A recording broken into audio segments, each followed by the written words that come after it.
Hi everyone, welcome back to a session with me, your Mr. T. Uja.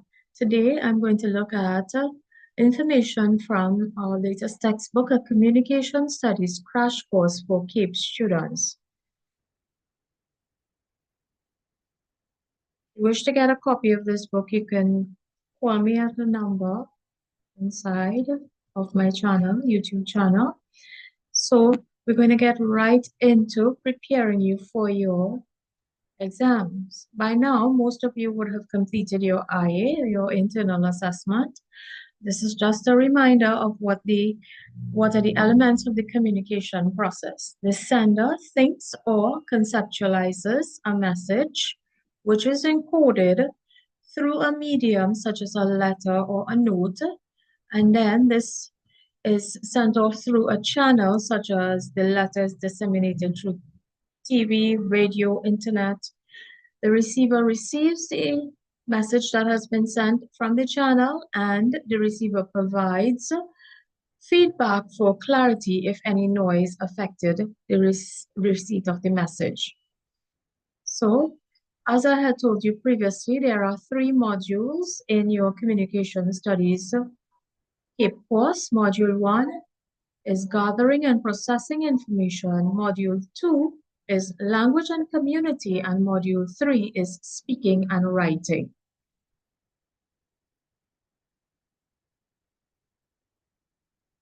So today we are going to look again at module 1. I'm going to go in more detail. Here are some tips that will help you to analyze the piece that comes in question 1. The first thing you have to do as you read is to summarize mentally what is the main idea or the theme of the passage. As you read, you are also to ask yourself, what is the purpose of the piece? So there are several purposes that you could encounter as you read. Is it to persuade the audience on an issue? Is it to inform the audience on a topic? Is it to entertain you on a subject? Or is it to draw deeper thought on an issue to bring about some change in society? So I have put all of these together in a mnemonic: guide, persuade, inform, entertain, or to draw deeper thought. So after we have read and we know what the main point is and the purpose is, while reading, in fact, our task is to determine what type of piece we have been given. Is it an expository piece, a descriptive piece, or a persuasive piece? If it is an expository piece, you can easily identify it through some of the following areas. Does it define or explain a particular topic? Is it a piece that's doing that? Does it provide classification of groupings for a particular topic? Does it compare and contrast similar but different ideas? Does it outline a process on how to do something? Does it outline the causes and effect of a particular action or situation? Does it outline problems and solutions related to any concept? So these are the 6 main types of expository pieces.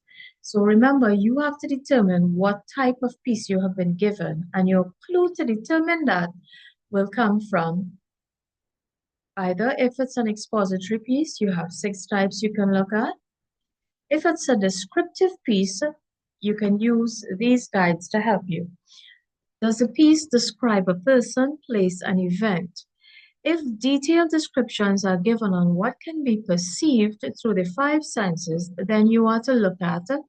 If you want to determine if it's a descriptive piece, you are going to apply your 5 senses. What can be seen in your mind's eyes? What can be heard? Is there anything that can be tasted in your mind? Is there anything that you can touch or feel? And finally, is there anything that you can smell using your imagination? So these reach out to you to describe.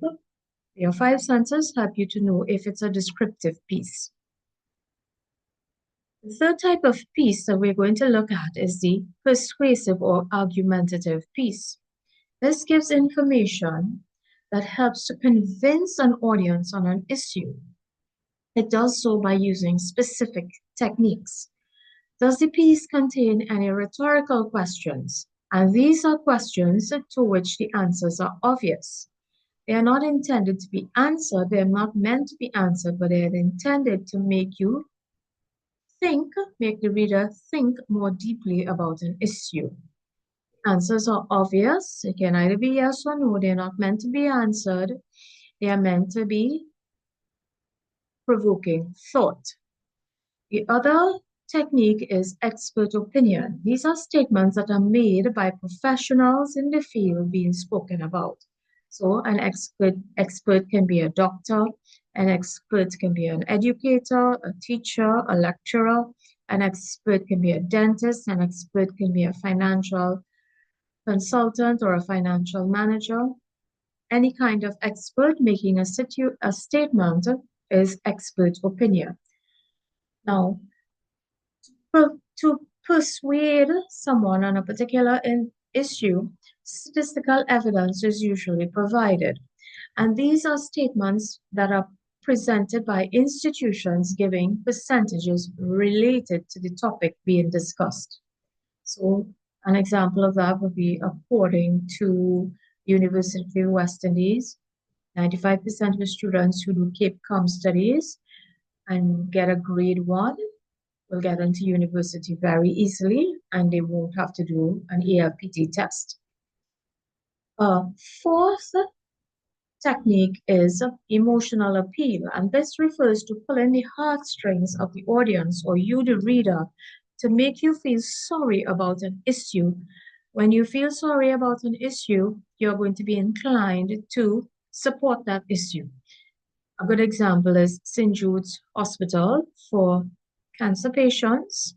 That ad pulls at our heartstrings and definitely appeals to our emotions to support that hospital.